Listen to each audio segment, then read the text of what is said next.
दोस्तों, आज के वीडियो में मैं आप सबका परिचय भारत के संविधान की उद्देशिका अर्थात प्रीएम्बल से कराने जा रहा हूं। परंतु वीडियो को शुरू करने से पहले मेरा आप सबसे रिक्वेस्ट है कि यदि आपने अभी तक मेरे चैनल को सब्सक्राइब नहीं किया है तो सबसे पहले चैनल को सब्सक्राइब कर लीजिए और साथ ही बेल आइकन को भी प्रेस कर दीजिए ताकि मेरे नए वीडियो के नोटिफिकेशंस आपको मिलते रहे। साथ ही वीडियो पसंद आने पर लाइक का बटन दबाना ना भूलें। तो चलिए शुरू करते हैं।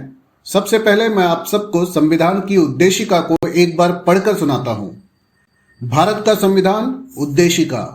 हम भारत के लोग भारत को एक संपूर्ण प्रभुत्व संपन्न समाजवादी पंथ निरपेक्ष लोकतंत्रात्मक गणराज्य बनाने के लिए तथा उसके समस्त नागरिकों को सामाजिक आर्थिक और राजनैतिक न्याय विचार अभिव्यक्ति विश्वास धर्म और उपासना की स्वतंत्रता प्रतिष्ठा और अवसर की समता प्राप्त कराने के लिए तथा उन सब में व्यक्ति की गरिमा और राष्ट्र की एकता और अखंडता सुनिश्चित करने वाली बंधुता बढ़ाने के लिए दृढ़ संकल्प होकर अपनी इस संविधान सभा में आज तारीख 26 नवंबर 1949 ईस्वी मिति मार्गशीर्ष शुक्ला सप्तमी संवत 2006 विक्रमी को एतत् द्वारा इस संविधान को अंगीकृत अधिनियमित और आत्मार्पित करते हैं। आइए अब हम इस उद्देशिका के व्यापक अर्थ को समझने का प्रयास करते हैं।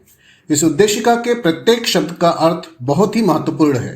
सबसे पहले उद्देशिका की शुरुआत होती है हम भारत के लोग से। इसका अर्थ है कि भारत का संविधान भारत के लोगों द्वारा रचित है, ना कि किसी बाहरी शक्ति द्वारा। इसके बारे में कहा जा सकता है कि भारत का संविधान भारत के लोगों का, लोगों के लिए और लोगों द्वारा लिखा गया संविधान है। इसके पश्चात उद्देशिका में 4 अत्यंत ही महत्वपूर्ण शब्द आए हैं। सबसे पहला शब्द है प्रभुत्व संपन्न। इसका अर्थ है कि भारत एक पूर्ण रूप से स्वतंत्र राष्ट्र है। यह किसी अन्य राष्ट्र पर निर्भर नहीं है और ना ही किसी अन्य राष्ट्र के अधीन है तथा अपने आंतरिक और बाहरी मामलों में बिना किसी दबाव के निर्णय लेने के लिए स्वतंत्र है। दूसरा शब्द है समाजवादी। भारत एक समाजवादी राष्ट्र है। समाजवाद का अर्थ है एक ऐसी शासन प्रणाली जिसमें देश के उत्पादन के मुख्य संसाधनों पूंजी जमीन तथा संपत्ति पर सार्वजनिक नियंत्रण हो तथा उन साधनों का वितरण समाज के प्रत्येक वर्ग में समान रूप से होना चाहिए। समाजवाद इस बात की खिलाफत करता है जिसमें देश के समस्त संसाधनों पर मात्र मुट्ठी भर लोगों का अधिकार हो। तीसरा शब्द है पंथ निरपेक्ष। पंथ निरपेक्ष का अर्थ है कि राज्य का अपना कोई धर्म नहीं होगा तथा राज्य के लिए सभी धर्म एक समान होंगे। यहाँ पर आप सबकी जानकारी के लिए बता दूं कि भारत का संविधान जब 26 जनवरी 1950 में लागू किया गया था उस समय उद्देशिका में समाजवादी व पंथ निरपेक्ष ये दोनों ही शब्द नहीं थे। सन 1976 में जब श्रीमती इंदिरा गांधी देश की प्रधानमंत्री थी तब संविधान के 42वें संशोधन द्वारा ये दोनों शब्द उद्देशिका में सम्मिलित किए गए थे। इसके बाद चौथा शब्द है लोकतंत्रात्मक गणराज्य। लोकतंत्रात्मक गणराज्य का अर्थ है कि राज्य का शासन लोगों द्वारा चुनी गई सरकार के माध्यम से चलाया जाता है।